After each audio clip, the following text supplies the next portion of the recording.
অভিজ্ঞতা থেকে দুই একটি কথা বলছি। আজকে মূল প্রোগ্রামটা হলো এনএসএস-এর 7 দিন ব্যাপী বিশেষ একটা প্রোগ্রাম। তার সূচনা স্তর রয়েছে এটা। তো জাতীয় সেবা প্রকল্প, সেবাই কাজ আমাদের। সেবা আমাদের যুগাবতার শ্রী রামকৃষ্ণ বলতেন, আমরা তো সবাই বলি আমি আমি আমি, বলছে না আমি শব্দ ছাড়ো, বলো আমরা, তুমি শব্দ ছাড়ো, বলো তোমরা। তো ডক্টর শ্রমিক চক্রবর্তী রয়েছেন, পার্থবাবু বলেছেন, ডিটেলস বলেছেন, আমি ওই দিকে যাবো না, কারণ শ্রমিক চক্রবর্তী আজকে প্রোগ্রাম রয়েছে, 7 দিনের বিভিন্ন ধরনের প্রোগ্রাম রয়েছে। আজকে অ্যাওয়ারনেস প্রোগ্রাম রয়েছে এই নিচের এই অংশটার উপর, সবটা ড্রাগ, টোবাকো, ড্রাগ, এইচআইভি এবং এইডসের উপর তোমরা নিশ্চয়ই শুনবে। একটা কথা আমি যখন শিক্ষকতা করতাম তখন বলতাম, বলে না ছেলেটা খুব একমোয়া, তাই বলতাম একদমই ভালো কাজে ভালো, মন্দ কাজে নয়।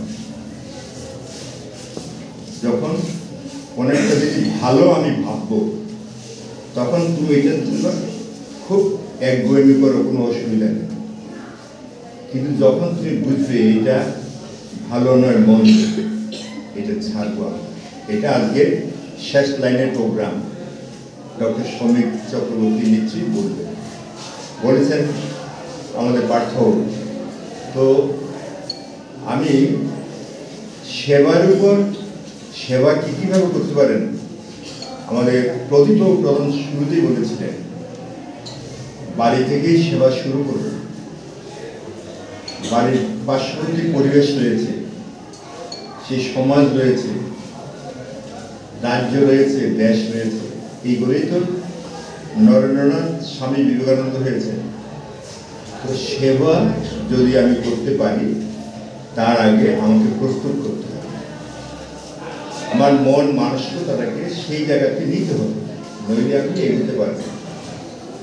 প্রত্যেকটি ছেলে মেয়ের কাছে আমার একটা দাবি, আমরা সেবার জন্য যদি আমরা এগিয়ে যাই,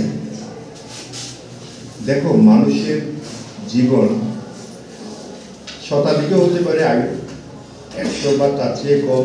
তো শুরু তো হয় আমরা জন্ম নেওয়ার পর থেকে, যখন জন্মি তখন মৃত্যুটা নির্ধারিত থাকে, একদম নিশ্চিত থাকে, একদম। জন্ম অনিশ্চিত, মৃত্যু নিশ্চিত। কাজেই মরবই যখন, স্বামীজির কথায় বলছি, একটা দাগ রেখে যায়। সে দাগ কি দায়ের কোপ নাকি? সেটা নয়। সমাজে এমন কিছু আমরা করব যে জন্য সমাজ আমাকে মনে রাখবে। এই দাগটাই রেখে যাওয়ার জন্য আমি বলছি, সমাজ কল্যাণে, মানবতার কল্যাণে আমরা যদি কিছু করি, তাইলেই সেবা, তাইলেই সেবা। স্বামীজির অনেক কাহিনী আমার ছেলে মেয়েরা জানে, সবাই এখানে মেচুর ছেলে মেয়েরা, যাদের সামনে কথা বলছি, সমস্ত অধ্যাপক, অধ্যক্ষ, অধ্যাপিকারা রয়েছে।